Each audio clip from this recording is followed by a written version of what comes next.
नमस्कार विद्यार्थियों।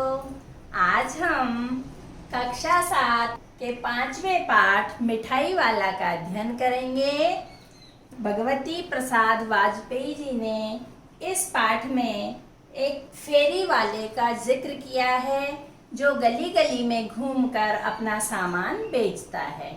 आपने भी देखा होगा, गलियों में सामान बेचने वाले आते हैं, वो कितनी मधुर आवाज में कुछ नए नए क्रियात्मक ढंग से आवाज़ लगाते हैं या कुछ स्पेशल करते हैं।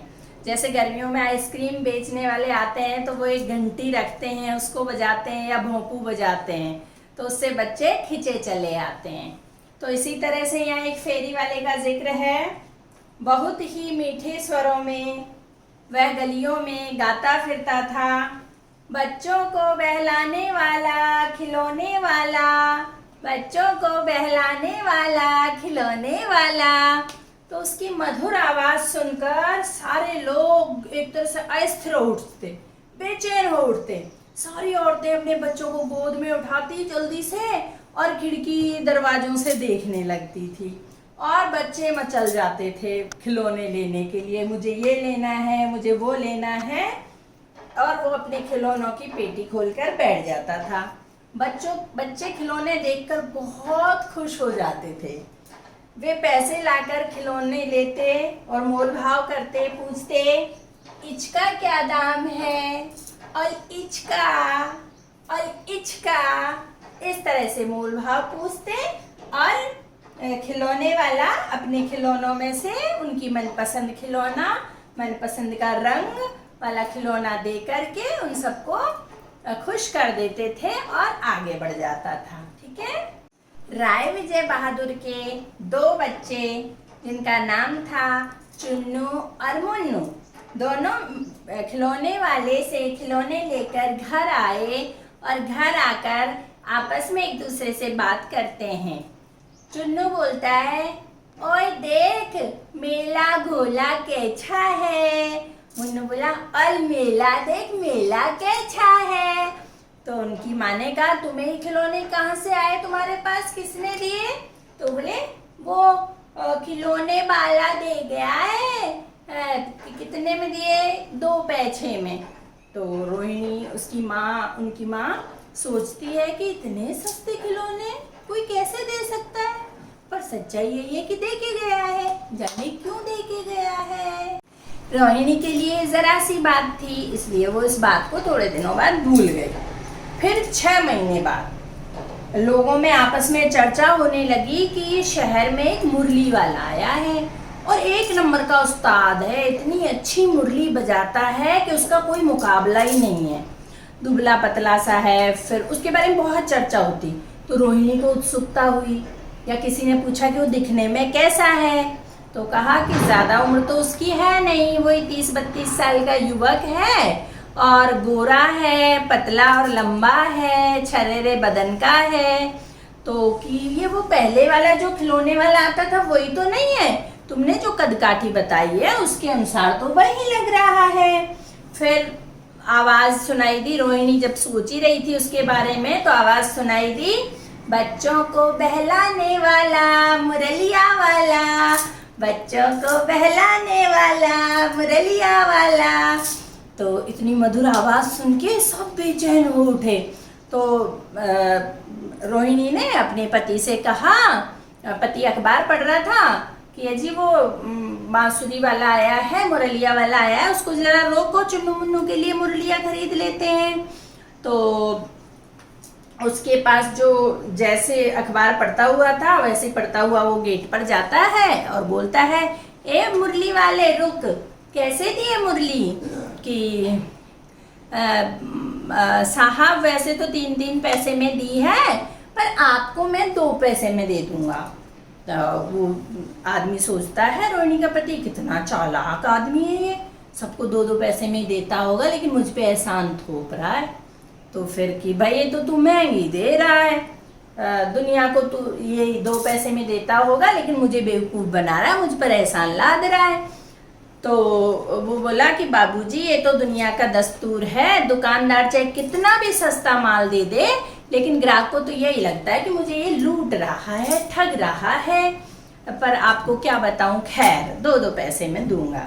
तो उन्होंने 2 मुरली ले ली। इतने में बच्चे, किसी की टोपी गली में ही छूट गई, किसी का जूता पार्क में रह गया, भागते भागते किसी का पजामा ढीला होकर नीचे खुल गया, और सारे बच्चे उसे आकर घेर लेते हैं। मुरली वाला हर्ष यानी खुशी के मारे गदगद हो जाता है और कहता है, ठहरो भैया ठहरो, एक एक को देंगे, सबको देंगे, अभी हमारे पास 57 मुरलियां हैं पूरी, कम नहीं पड़ेंगी। अच्छा तुम्हें ये पीली वाली चाहिए, अच्छा तुम्हें गुलाबी चाहिए, ठीक है, ये मैंने तुम्हारे लिए ही निकाल के रखी थी, ये तुम्हारे लिए बहुत अच्छी रहेगी। फिर एक बच्चा कहता है, मेरे पास तो पैसे ही नहीं है, अम्मा ने पैसे ही नहीं दिए। तो मुरली वाला कहता है, तुमने पैसे ठीक से नहीं मांगे होंगे, अम्मा की साड़ी पकड़ के पैरों में पड़ जाओ तब अम्मा पैसे देगी, अब जाओ एक बार और। तो वो जाता है, बच्चा पैसे लेके आ जाता है, ये लो पैसे, मुझे भी मुरली दो। तो भैया हमने ना कहा था कि पैसे ठीक ढंग से ना मांगे, अम्मा ऐसे पैसे देती हैं। तो पैसे लेके मुरली लेके खुश हो जाता है। फिर एक कहता है, मेरे पास नहीं है पैसे। तो मुरली वाला कहता है, कोई बात नहीं, तुम ऐसे ही ले जाओ, और वो आगे बढ़ जाता है, वही मधुर आवाज लगाता हुआ, बच्चों को बहलाने वाला मुरलिया वाला। आज मकान में बैठी हुई रोहिणी मुरली वाले के बारे में सोच रही थी। वो सोच रही थी कि बच्चों से इतनी प्यार से बातें करते हुए तो उसने किसी फेरी वाले को आज तक नहीं देखा। कितना भला आदमी जान पड़ता है, पर समय समय की बात है, बेचारा गली गली मारा मारा फिरता है, लेकिन ये पेट है, इसके लिए तो सब कुछ करना ही पड़ता है। 8 महीने बाद रोहिणी, सर्दी के दिन थे, रोहिणी स्नान करके आई थी और अपने घुटनों तक लंबे बालों को छत पे सुखा रही थी। इतने में नीचे से आवाज सुनाई पड़ी, बच्चों को बहलाने वाला मिठाई वाला, बच्चों को बहलाने वाला मिठाई वाला। तो रोहिणी ने सोचा, ये तो वही जाना पहचाना स्वर लगता है। मिठाई वाले का स्वर उसके कानों में पड़ा।